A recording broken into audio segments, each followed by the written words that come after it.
மன்சூர் வந்து ஒரு நாள் வந்து அந்த காதில் கடுக்கணும் மாதிரின்னா இவருக்கு ஓட்டை இல்லை அதனால் ஒட்ட வைக்கணும். யோ நீ ஏற்றா அப்படின்னா பல்லார்னு ஒரு அரசு அறிவேன். ஏய் யார்கிட்ட பேசுகிறேடா? வீரப்பங்கிட்ட பேசுகிறேன். ஆசை இப்ராஹிம் ஒருத்தர் விஜயகாந்த் நட்பு விட மிகச்சிறந்த நட்பு உலகத்தில்.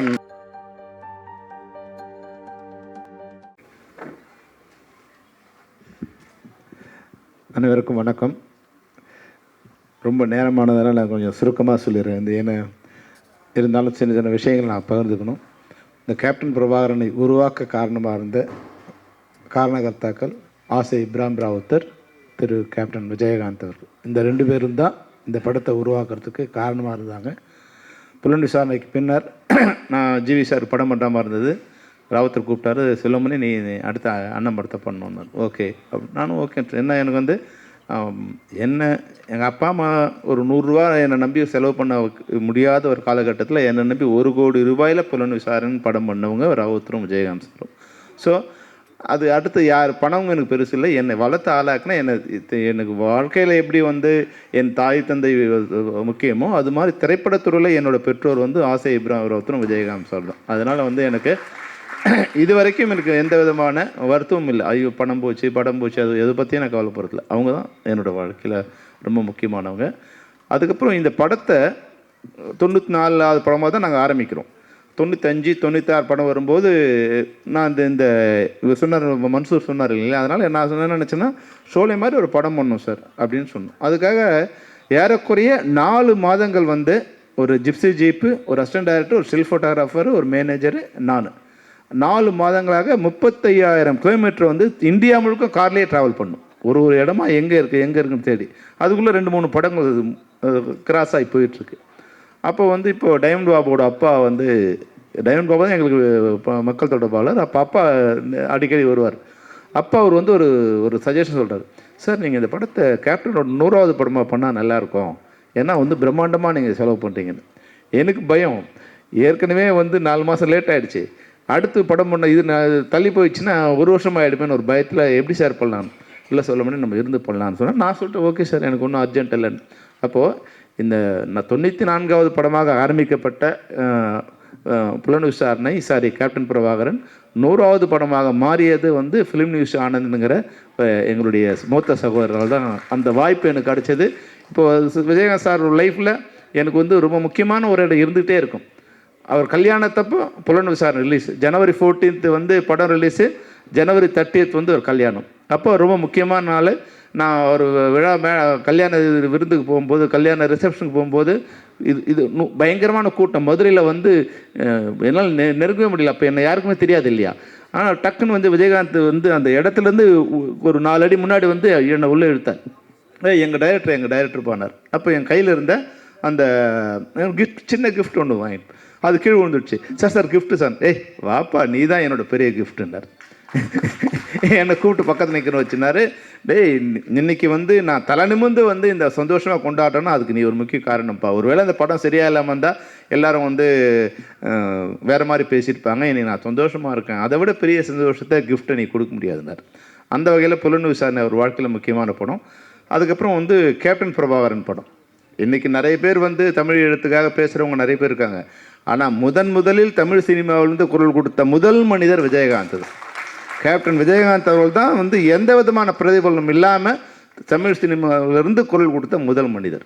அதுக்காக உண்ணாவிரதம் இருந்து போராட்டம் நடத்தி அந்த குரலை வந்து உலகமெங்கும் ஒலிக்க செய்தவர் வந்து விஜயகாந்த் சார். அப்போது இந்த படத்துக்கு என்ன டைட்டில் வைக்கலாம் அப்படின்னு பேசிகிட்டு இருக்கும்போது நிறைய பேசிட்டே இருந்தோம். அப்போ வந்து பிரபாகரன் வச்சா நல்லா இருக்குன்னு சொன்னோடனே அவர் உடனே சொல்லிட்டார், நல்லா இருக்கு, ஆனால் கொஞ்சம் இதுவாக இருக்குது செல்வமணி, வேறு ஏதாவது ஆட் பண்ணலாம். யோசிச்சு சார் தளபதி பிரபாகரன் அப்படின்னு சொன்னேன். அப்போ வந்து இப்போ முதல்வராக இருக்கிற இது வந்து அப்போ வந்து தளபதியாக அப்போ தான் புகழ் பெற்றுட்டு வந்துட்டுருக்கார். அப்போ இல்லை செல்வமணி, நம்ம அவங்களோட நெருக்கமாக இருக்கோம், ஏதோ அவர் பேர் நம்ம எடுத்துக்கிட்ட மாதிரி ஆகிடும் செல்வமணி, அதனால் கொஞ்சம். அப்புறம் அப்படியே பேசிட்டு வந்தோம். ஒரு நாள் நான் சொன்னேன், சார் கேப்டன் பிரபாகரன். இமீடியட்டாக ஓகே ஆயிடுச்சு.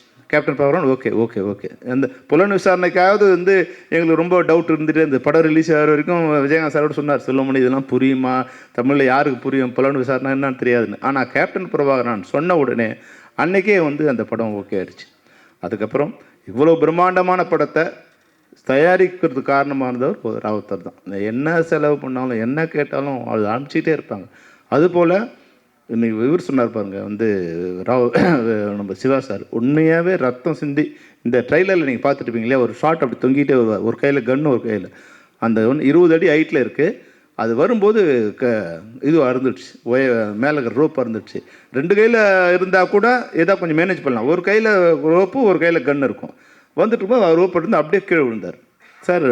அதுதான் கடவுள் புண்ணியம் சார். இங்கே வந்து ஒரு ராக்கு பக்கத்தில் வந்து ஒரு புதர் மேலே விழுந்தார். ராக் மேலே விழுந்தாருன்னா அவர் வேறு மாதிரி ஆயிருக்கும். அவ்வளோ உடனே டக்குன்னு நின்றார். எல்லாமே ஷாக் ஆகிட்டோம். ஒன்று ஓடி வந்தாங்க. அவருக்கு வந்து கீழே புதர் மேலே விழுந்ததில் இந்த பேக் போன் கொஞ்சம் இதுவாகிடுச்சு, பேக்கில் கொஞ்சம் ரொம்ப வலி. எழுந்து நின்று மெதுவாக என் கை மேலே என் தோல் மேலே கை போட்டுக்கிட்டு சொன்னார், செல்வமணி வேறு ஷாட் ஏதோ எடுத்துட்டு அவங்க பயந்துருவாங்க, என்னால் நிற்க முடியல அப்படின்னு சொல்லிட்டு ஏதாவது க்ளோஸ்அப் மட்டும் எடுனார். உடனே நான் வந்து ஒரு க்ளோஸ்அப் எடுத்துகிட்டு சார் அப்புறம் இவர்கிட்ட ஸ்டன் மாஸ்டர்கிட்ட, இல்லை சார் கொஞ்சம் எனக்கு வேறு ஒர்க் இருக்குது, நீங்கள் அப்புறம் எடுத்துக்கலாம் சார் அப்படின்னு விஜயகாந்த் சிஸ்டர். நான் கொஞ்சம் ஓவர் பவர் பண்ணுற மாதிரி ஒரு சின்ன ட்ராமா பண்ணி அமிச்சோம். ஏன்னா அவர் எதுக்கு சொன்னார்னா, இல்லை செல்வமணி எனக்கு அடிபட்டதுன்னு நினச்சேன், அப்புறம் ஸ்டன் மாஸ்டர் ஷாட் எடுக்க மாட்டாங்க, பயப்படுவாங்க, அப்போது வந்து நாளையிலேருந்தே வந்து வேறு மாதிரி எடுப்பாங்க, அதனால் அடிப்பட்டது வெளியே யாரும் சொல்லக்கூடாதுன்னார். அப்போது எவ்வளோ ஒளி தனக்குள்ளே இருந்தால் கூட அதை யாருக்குமே வெளியே காமிச்சிக்காமல் அந்த ப்ராடக்ட்டும் நல்லா வரணுங்கிறதுக்காக மிக அதிகமாக பாடுபட்டவர். ஒரு ஷாட்டும் நான் இது மாதிரி சொல்லிகிட்டே இருக்கலாம், 1000 வருஷம் நமக்கு டைம் ஆகிடுச்சு. நான் வந்து அந்த படமே மொத்தமாக ஆக்ஷன் தான்.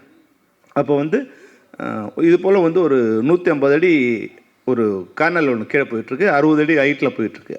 இந்த மரத்துலையும் அந்த மரத்துலையும் கயிறு கட்டிட்டு கீழே ஒரு கயிறு மேலே ஒரு கயிறு, ஒரு 6 அடி ஆளுக்கு வச்சுட்டு மேலே இப்படி கை பிடிச்சிட்டு வர மாதிரி ஒரு இது பண்ணி எல்லாம் டெவலப் பண்ணி. ஸ்டன் மாஸ்டர் வேறு வரல, கொஞ்சம் லேட் ஆகிடுச்சு. அதை நாங்களே பண்ணலாம், சரி இது சாங்க சீன் தானேன்னு சொல்லிட்டு நாங்கள் ரெடி பண்ணிட்டோம். போகும்போது ஆள்லாம் ஏற்றி எல்லாம் ரெடி பண்ணிட்டு போனோம், எல்லாம் செக் பண்ணி வெரிஃபை பண்ணி போனோம், எல்லாம் கரெக்டாக இருந்தது. அப்புறம் போகும்போது நாங்கள் ஒரு ஆளை வச்சு போனோம். இப்போ 6 பேர் அந்த கமாண்டர்ஸ் போகும்போது அது சென்டருக்கு போகும்போது கயிறு தொங்க ஆரம்பிச்சிச்சு. ஏன்னா இப்போ வந்து இன்னும் 6 ஒருத்தர் இருக்கும்போது கயிறு ஸ்ட்ராங்காக இருந்தது, 6 பேர் இருக்கும்போது கீழே நிற்கிற கயிறு வந்து கீழே இறங்கிடுச்சு. இறங்கினா மேலே இருக்கிற கயிறு அவங்களால பிடிக்க முடியல, ஈஸியாக பிடிக்க முடியல, அதில் தொங்க வேண்டியதாக இருக்குது. அப்போது சென்ட்ரல் நிற்கிறாங்க, இப்படி வந்தாலும் 75 அடி, அப்படி போனாலும் 75 அடி. சார் அவர் இறங்கி வந்து நிற்கும்போது இந்த கை ஒரு பிஞ்சு கையில் அப்படியே ரத்தம் அப்படியே ஊற்று சார். பரவாயில்ல செல்வனே, பரவாயில்ல பார்த்துக்கலாம் அப்படின்னு. இது மாதிரி அந்த படம் முழுக்க ரத்தம் சிந்தி அவர் ஒர்க் பண்ணார். அந்த உழைப்பு தான் இன்றைக்கி 35 வருஷம் கழிச்சா கூட இந்த படத்தை மாதிரி இன்னொரு படம் எடுக்க முடியாதுங்கிறது காரணம் அன்னைக்கு விஜயகாந்த் சாரோட உழைப்பு. அது மாதிரி மன்சூர், இதை வந்து நான் ஷோலே தான் வந்து என்னோட அடுத்து எடுக்கணும்னு வந்து என்னை அதிகமாக இன்ஃப்ளூயன்ஸ் படம் ஷோலே தான். ஷோலே மாதிரி ஒரு படம் எடுக்கணும்னு தான் நான் முடிவு பண்ணேன். அப்போது வந்து அம்ஜத் கான் மாதிரி அதை வந்து இது பண்ணணுச்சு. அப்போ யாரை போடலான்னா யாரையாவது ஒருத்தர் போட்டோமா அது வந்து அவங்களோட இமேஜ் தான் இருக்கும். இப்போ ராதார் விசரப்பு இருக்கார், அது மாதிரி அந்த இமேஜ் வந்துடும். இப்போ வந்து அது இருக்கக்கூடாது, அப்போ யாரை புதுசாக போடலாம் அப்படின்னு புதுசாக போடுறது முடிவு பண்ணிட்டோம். புதுசாக போன பிறகு அப்புறம் வந்து மன்சூர் அலிகான், இப்போ ரவி மரியா சொன்ன மாதிரி மன்சூர் அலிகான் ரொம்ப அழகாக இருப்பார், கொஞ்சம் ஃபெமைனின் வேறு இருக்கும். அவர் நடக்கும்போது ஒரு சின்ன ஒரு ஒரு டான்ஸராக இருந்ததால் ஒரு சின்ன ஒரு பெண்மை வேறு இருக்கும். அது மீசை வேறு அவருக்கு இருக்காது, மீசை கொஞ்சம் கொஞ்சம் அங்கங்கே இருக்கும். அது முடி வேறு கொஞ்சம் லென்த்தாக வச்சுருப்பார். அது கொஞ்சம் சரியாக இல்லையேன்னு சரி. அப்போ கரிகாலன் என்னோட இதில் ஃபில்மெண்ட்ஸில் படித்தார். அவர் ரொம்ப நல்லா பர்ஃபெக்டாக அப்படியே வீரப்பன் மாதிரி அந்த கெட்டப்லாம் போட்டு அழகாக இருந்தார். அப்புறம் இன்னொருத்தர் 3 பேருக்கு போட்டு எடுத்துடலான்னு முதல்ல நான் கரிகாலன் வச்சு தான் 2 நாள் ஷூட் பண்ணேன். கரிகாலன் வந்து அப்பீரன்ஸ் ரொம்ப நல்லா இருந்தது, பியூட்டிஃபுல்லாக இருந்தது. ஆனால் அவருக்கு வந்து அந்த கான்ஷியஸ் அந்த இது வரல. அப்புறம் இவருக்கு வந்து நம்ம மன்சூர் அலிகானுக்கு வந்து அந்த காஸ்டியூமை போட்டுட்டு கண்ணில் வந்து சொல்லிட்டு இருந்தாருன்னா சுத்த விட்டுட்டோம்னு எனக்கு மைண்டில் செட் ஆகலை. அதனால் வந்து அது பார்த்துனே இருக்கேன். இவங்க காஸ்டியூம்லாம் போட்டு விட்டுட்டு இவங்க பாட்டு நடவடிக்கையெல்லாம் கவனிச்சிட்டே இருக்கேன். மன்சூர் வந்து ஒரு நாள் வந்து அந்த காதில் கடுக்கிற மாதிரின்னா அப்போ இவருக்கு ஓட்டை இல்லை, அதனால் ஒட்ட வைக்கணும். இது வந்து நினச்சா மதியானத்துக்கு மேலே அந்த இது வந்து கீழே காஞ்சதால் கீழே விழுந்துடுச்சு. அப்போ காஸ்டியூமர் கூப்பிட்டு அந்த இது கடுக்கனை எடுங்கிறார். அவன் வந்து ராஜேந்திரன் இப்போ வந்தார் இல்லையா, ராஜேந்திரன் மனைவி வந்தான். அவர் ராஜேந்திரன் அப்போ தான் விஜயகாந்த் சாரோட 100 படம் ஒர்க் பண்ண காஸ்டியூமர். அவன் வந்து விஜயகாந்த் சாருக்கே சரியாக இது பண்ண மாட்டான். இவர் எப்படி மதிப்பாவன், நீ ஏற்றா அப்படின்னா பல்லார்னு ஒரு அரசு அறிவன். யார்கிட்ட பேசுகிறேடா, வீரப்பங்கிட்ட பேசுகிறேன் சார். நான் தூரத்துலேருந்து பார்க்குறேன், அவன் வீரப்பானே மாறிட்டான்.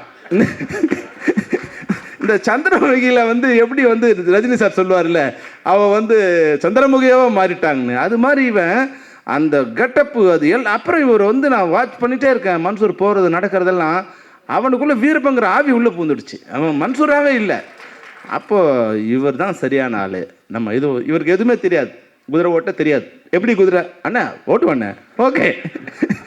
இப்போ இவர் ஒரு ஷாட் எடுக்கணும். குதிரையை வந்து பின்னாடிக்கு வச்சுட்டு லோ ஆங்கிளில் அங்கே வந்து கேமரா வச்சுட்டு புஷ்லேருந்து குதிரையை அடித்தா மேலே வரணும், அந்த கேமரா மேலே ஜம்ப் பண்ணணும். சரி, நல்லா ரெடி பண்ணிட்டோம். குதிரை ஓட்ட தெரியுமா மன்சூர்? அண்ணே நல்லா ஓட்டுவேண்ணே, ஓகே. பியூட்டிஃபுல் குதிரை ஒன்று, அது நெப்போலியன் பேர், அதுதான் அவங்ககிட்ட இருக்கிறது நல்ல குதிரை. அவங்ககிட்ட கொடுத்துட்டு ரெடி ஸ்டார்ட் கேமரா. இது வந்து 72 ஃப்ரேம்ஸில் எடுக்கணும். கேமரா ஓடுது, ready start camera, action action action. Mansoor வா வா வா. அண்ணே குதிரை வரமாட்டேங்குதுண்ணே. அப்படியா? ஒன்று நான் வந்து அந்த குதிரை கோவிந்தராஜத்தை அவரை கூப்பிட்டுறேன். ஏன்னா எனக்கு பயம்னா அப்போலாம் ஃபிலிம் வந்து உங்களுக்கு தெரியும், உயிர் போய்டும் நமக்கு. அந்த ஃபிலிம் சுற்ற ஆரம்பிச்சோன்னா நமக்கு வந்து ஹார்ட் அட்டாக் வரும். அது வேறு ஹை ஸ்பீட்னா ஜின்னு ஓடும், நமக்கு இப்போ ஏறும். உடனே 2வது ஸ்டார்ட்டு, 3வது ஸ்டார்ட்டு, 4வது ஒரு இது முடிஞ்ச உடனே அந்த ரீலே முடிஞ்சிடும்.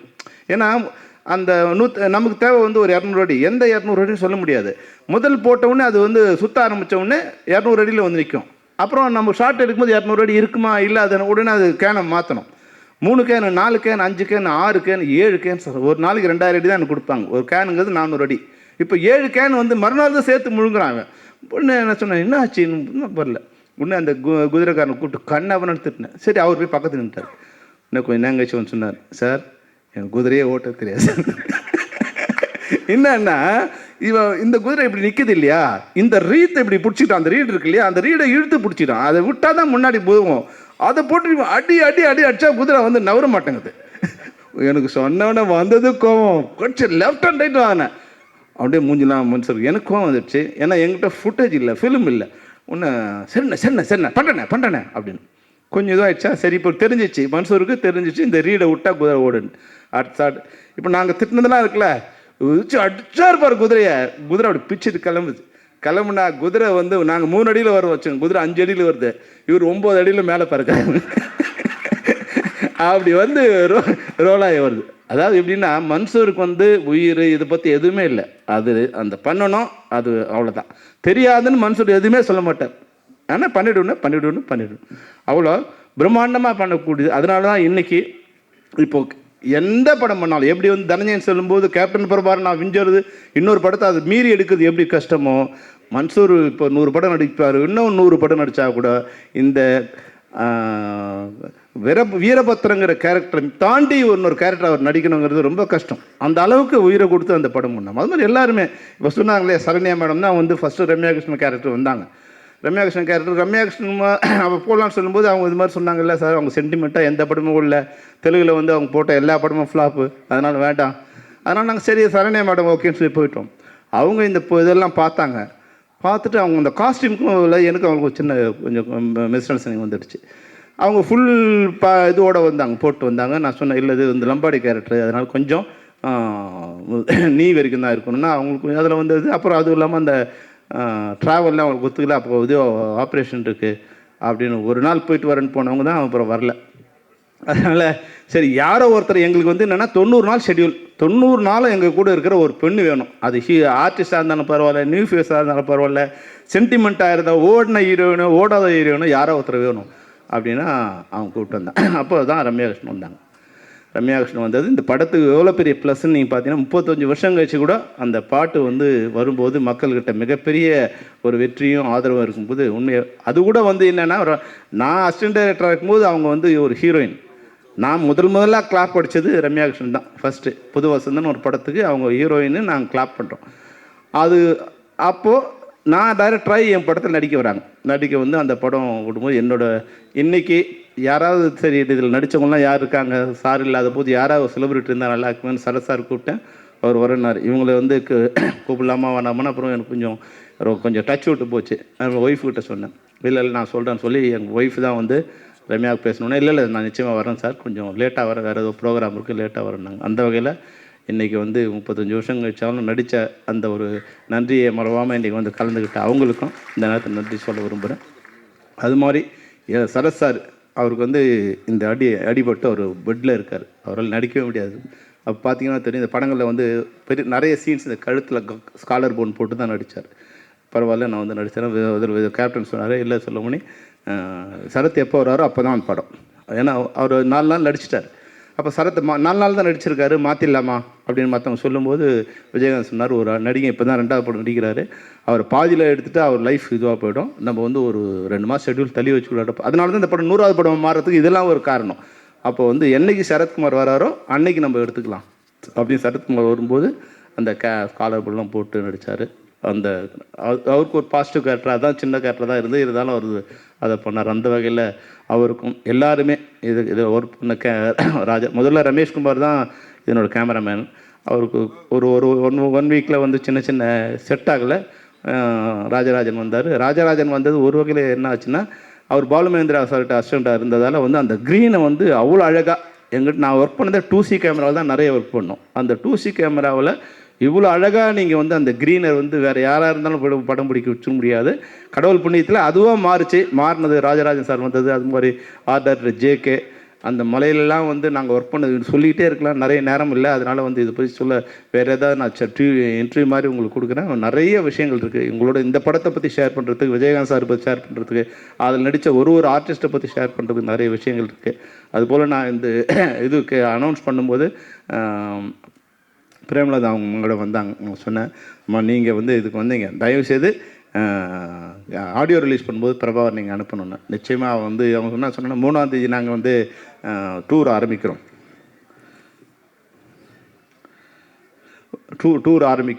அப்போ டூர் ஆரம்பிக்கிறதால வந்து இப்போ எலெக்ஷன் இதுங்கிறதால நம்ம மக்களை தேடிங்கிறது இது பண்ணுறோம். அதனால் எங்கே இருக்குன்னு தெரியாது எங்களுக்கு. நாங்கள் நீங்கள் எங்கே இருந்தாலும் விஜய் பிரபாகரனை எங்களுக்கு அனுப்பணுமான்னு சொன்னேன். நிச்சயமாக அனுப்புகிறோன்னு சொன்னாங்க. அந்த வகையில் வந்து பிரபாகரன் வந்து இன்றைக்கி நீ வந்திருக்க ரொம்ப சந்தோஷம். நீ வந்ததுங்கிறது வந்து அப்பா வந்த மாதிரி என்னை பொறுத்த வரைக்கும். ஏன்னா நான் வந்து விஜய் பிரபாகரனை ஒரு குழந்தையாக இது பண்ணி கையில் தூக்கி சின்ன குழந்தையாக எங்கள் இப்போது விஜயகாந்த் சாரோட பெருமை என்னென்னா, சாதாரண குழந்தைகளாக தான் ரோட்டில் அவங்கள இருந்தாங்க. ஏதோ பெரிய ஹீரோவோட நான் விஜய் பிரபாகரன் பிறந்தது ஒரு ஹீரோவோட 100வது படத்துக்கு அப்புறம். இன்றைக்கி ஒரு ஹீரோ 100 படம் நடிச்சிருந்தால் அவங்க வாழ்க்கை தரம் எப்படி இருக்குன்னு நீங்கள் பார்த்துங்க. ஆனால் அன்றைக்கி வந்து வெறும் கண்ணமங்கல் தெருவில் வந்து பிரபாகரனும் சண்முக பாண்டியனும் ஒரு கிரிக்கெட் பேட்டை வச்சுட்டு ரோட்டில் வந்து ஸ்டம்பை வச்சுட்டு விளையாடிட்டு இருப்பாங்க. அந்த மாதிரி சின்ன சாதாரண நடுத்தர வர்க்கத்தில் இருக்கிற மக்கள் வாழ்ந்த மாதிரி தான் இன்றைக்கி வாழ்ந்து. அதனால தான் இன்றைக்கி வந்து எந்த சோதனை வந்தாலும் நீ வந்து அதை தாங்கி நிற்கிறதுக்கு அப்பா அது கொடுத்த அந்த ட்ரைனிங் தான் உனக்கு வந்து இது.